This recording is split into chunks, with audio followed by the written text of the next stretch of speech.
And welcome back to JK services guys. इस वीडियो में हम डिस्कस करते हैं एक प्रैक्टिस क्वेश्चन को जो हमने लास्ट वीडियो में अपलोड किया था। The question is discuss the contribution of Chola in the development of Dravidian style of temple architecture. इस क्वेश्चन को हमें 150 वर्ड्स में आंसर करना है। पहली बात तो ये है कि ये क्वेश्चन एक प्योरली स्टैटिक क्वेश्चन है और अगर हमें क्वेश्चन पूछा जा रहा है जो स्टैटिक के रिलेटेड हो तो इसमें आपको कोई एडिशनल इन्फॉर्मेशन होने की ज़रूरत नहीं है। जो आपने अपना बेसिक कंटेंट एंशंट के लिए पढ़ा है, एंशंट इंडिया के लिए पढ़ा है, ये सीधा क्वेश्चन उसमें से है।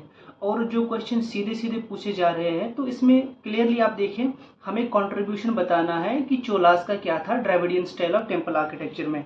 इस क्वेश्चन का मैं फॉर्मेट आपसे डिस्कस करूंगा कि अगर आपके पास इस तरह के क्वेश्चन आते हैं तो आप इनको कैसे आंसर करेंगे।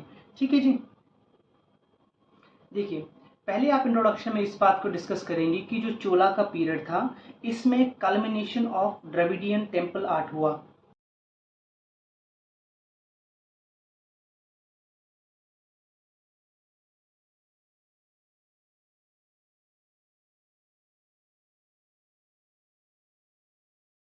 सो कल्मिनेशन ऑफ द्रविडियन आर्ट हुआ चोलाज में, जिसकी वजह से क्या हुआ, मोस्ट सोफिस्टिकेटेड बिल्डिंग्स जो है मिडिवल टाइम्स की बनी।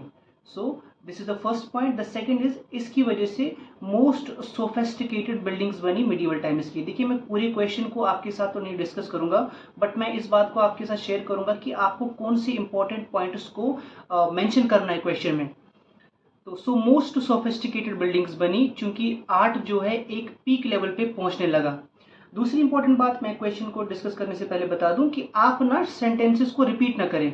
अगर आपने लिखा कि द्रविडियन स्ट्रक्चर का पीक है जो चोलाज में आया है तो आप इस सेम सेंटेंस को आंसर में रिपीट ना करें। You said culmination of Dravidian art हुआ, मोस्ट सोफिस्टिकेटेड बिल्डिंग्स बनी। नाउ इसके बाद आप बताएंगे द्रविडास के बारे में। अब क्वेश्चन हमसे डिमांड क्या कर रहा है, क्वेश्चन हमसे डिमांड कर रहा है आप बताइए कंट्रीब्यूशन क्या था चोलास का। तो कंट्रीब्यूशन की अगर हम बात करेंगे आर्ट में, तो जो कंट्रीब्यूशन चोलास का था ना वो मल्टीफोल्ड था। कैसे कह रहे हैं हम कि जो द्रविडियन टेम्पल आर्किटेक्चर है वो चोलास के टाइम पे बहुत ही पीक पे पहुंचा, उसके कुछ इंपॉर्टेंट रीजंस थे।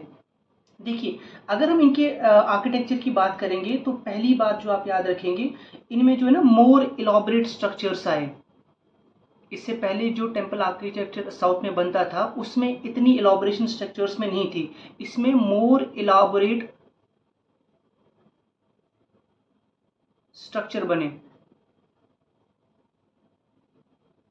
उसकी एग्जाम्पल हम कैसे देख सकते हैं, इन्होंने जो टेम्पल्स को इवॉल्व किया, पहले जो अर्ली टेम्पल्स थे वो केव पे बने थे, यानी जो पहले वो थे केव टेम्पल्स थे, अर्ली केव टेम्पल्स थे, जिनकी एग्जाम्पल अगर मैं आपको बता दूं, the first example is Mamallapuram temple. उसके बाद ये इवॉल्व होते होते कहाँ पे चला गया, मोर इलाबरेट एंड कॉम्प्लेक्स स्ट्रक्चर्स, जिसकी आप एग्जाम्पल दे सकते हैं बृहदेश्वर टेम्पल। तो कॉम्प्लेक्स, सिंपल से कॉम्प्लेक्स टेम्पल्स बनने शुरू हो गए और ये इस एवोल्यूशन में बहुत ही ज़्यादा इलाबोरेट स्ट्रक्चर बनने शुरू हो गए। सो this is the first one. इनका कंट्रीब्यूशन ये है कि इन्होंने इलाबोरेट स्ट्रक्चर्स बनाए। द सेकेंड वन इज जो गोपुराम होता है, जब आप एक टेम्पल आर्किटेक्चर को पढ़ते हैं, there is mandapa is there, shikhara is there, gopuram is there. जब आप टेम्पल के स्ट्रक्चर को पढ़ते हैं, जो गोपुराम था वो मोर इलाबोरेट होने लगा। इलाबोरेट कैसे होने लगा, क्योंकि इन्होंने उन पे कार्विंग्स करनी शुरू की थी। सो गोपुराम बिकेम मीनिंगफुल। मीनिंगफुल इसलिए हुआ क्योंकि उस पे कार्विंग शुरू हो गई, और जब कार्विंग शुरू हुई तो उसका जो आर्ट का लेवल था वो काफी ज्यादा बढ़ गया। So the first is more elaborate structure were there. The second is जो गोपुराम इसके ऊपर थे वो मोर मीनिंगफुल होने लगे क्योंकि उस पे एग्जीक्यूट और वेल कंपोज्ड स्ट्रक्चर हुए, उस पे कार्विंग्स हो गई। So this is the second contribution from them. The second third one is they started to make the monolithic shikara.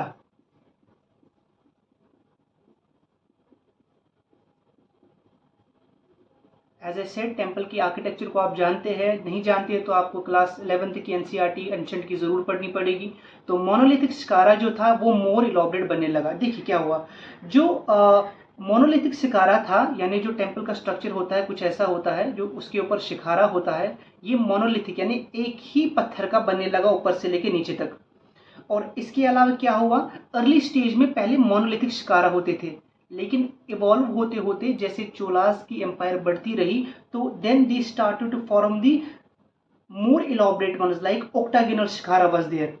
जैसे आपके पास जो एग्जाम्पल है गंगाई कोंडाई चोलापुरम जो टेम्पल है उसमें ऑक्टागोनल स्ट्रक्चर है, ऑक्टागोनल शिखारा पाया जाता है उसमें। So this is again an important contribution of Cholas that they started from monolithic shikharas to the octagonal one, जिसकी एग्जाम्पल मैंने आपको बताई Gangaikonda Cholapuram. Now the next one is that इनके टेम्पल स्ट्रक्चर में इन्होंने जो है स्टोन को रिप्लेस किया बाय ब्रिक से, stone was replaced by brick. जब ब्रिक का इस्तेमाल होता है तो इसमें स्ट्रक्चर में फ्लेक्सिबिलिटी काफी ज्यादा बढ़ जाती है। So this is again another contribution towards art from the Cholas that they replaced the stone by brick. And also another important contribution towards art is they started to make the polished architecture. इन्होंने जो है जो carvings इन्होंने की, जो इन्होंने पत्थर से बनाया, जो इन्होंने अपना टेम्पल स्ट्रक्चर बनाया, then they started to polish it. जब पॉलिश होने लगी आर्किटेक्चर की तो it started to give a pure finish. So polished architecture is another contribution of Cholas. अगर आप क्वेश्चन में खाली इन 5 पॉइंट्स को मेंशन करते हैं that they started to make elaborate structures, cave से इन्वॉल्व होकर कॉम्प्लेक्स की ओर चले गए, and you give one example gopuram become more meaningful. इसके अलावा मोनोलिथिक शिखारस का इन्वॉल्वमेंट हो गया, then stone was replaced by brick and polished architecture. This is the demand of the question. ठीक है, ये आप ग्राफिकली भी बना सकते हैं, जिस तरह मैंने एक चार्ट बना दिया, क्योंकि आप यहाँ पे जो है बोर्ड की जगह कम है, व्हाइट बोर्ड की जगह, होप कि आप थोड़ा कोऑपरेट करें। तो इस तरह से आप इन स्टैटिक क्वेश्चंस को आंसर कर सकते हैं। प्योरली स्टैटिक क्वेश्चंस को आपको इस तरह से आंसर करना पड़ेगा। नाउ अगर आप इस क्वेश्चन की कंक्लूजन की बात करेंगे तो then conclusion can be this way that Chola temples were sophisticated under royal patronage of imperial Chola kings. इसके अलावा चोलाज ने सबसे इंपॉर्टेंट बात क्या की, जो आर्टिसंस है इन्होंने इनको पेट्रोनेज देना शुरू किया, क्योंकि जब आप आर्टिसंस को सपोर्ट करते हैं तभी आपका जो है टेम्पल आर्किटेक्चर वो एक बड़े पैमाने पे ग्रो करेगा। So this is the demand of the question that I try to discuss with you. Hope कि आपको ये वीडियो पसंद आया होगा। नाउ द नेक्स्ट क्वेश्चन जो मैं आपके साथ शेयर करूंगा, अगर आप चाहते हैं प्रैक्टिस करना तो you can answer this question and you can send me back the answer on my email, जो मैं आपको दे रहा हूँ अभी डिस्क्रिप्शन में। Now today's question is evaluate the nature of bhakti literature and its contribution to Indian culture. Again purely static question है, आपको डिस्कस करना है, इवैल्युएट करना है nature of bhakti literature and its contribution to Indian culture. Guys, जो मैं आपके साथ ये फॉर्मेट शेयर कर रहा हूँ, जो कनिष्क कटारिया टॉपर था यूपीएससी का, उनके सारे अगर आप आंसर पेपर्स देखेंगे जो उन्होंने प्रैक्टिस मॉक एमसीक्यूज की, सॉरी प्रैक्टिस मेंस के टेस्ट्स किए हैं, सारे टेस्ट्स में उन्होंने यही फॉर्मेट इस्तेमाल किया है। टू द पॉइंट बात की है, एरोस का इस्तेमाल किया है, ग्राफ्स का इस्तेमाल किया है। इसके अलावा उन्होंने जो बात की है 150 वर्ड्स का क्वेश्चन जो है उन्होंने ऑलमोस्ट 90% क्वेश्चंस को इसी फॉर्मेट में सॉल्व किया है। So this was today's lecture. Hope कि आपको ये पसंद आए। Thank you so much for watching.